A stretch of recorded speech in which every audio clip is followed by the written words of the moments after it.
Hi everyone, welcome to this video. In this video we want to find the value of this expression. 8 divided by 8 divided by 5 and again divided by 5. Are you ready to solve? Let's go ahead and get started. 8 divided by 8 is just 1. And here we have 5 divided by 5, which again equals 1. So we have 1 divided by 1. And this is equal to 1. But this answer is not correct. Because, according to the order of operations, when we have more than one division in an expression, we have to go from left to right. So here, first we have to do this division, then this division, and finally this division. If we do this division before this division, it is wrong.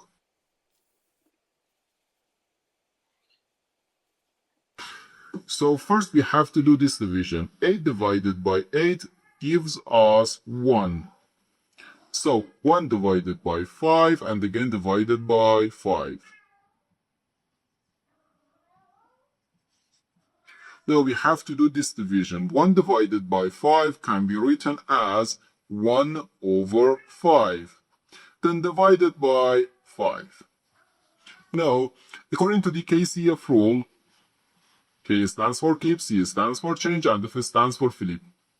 We can write keep the first fraction, change division to multiplication, and flip the second fraction. 1 over 5 times 1 over 5, which equals 1 times 1 gives us 1. So 1 over 5 times 5 is just 25. So we have 1 over 25. And this is our final answer to this problem.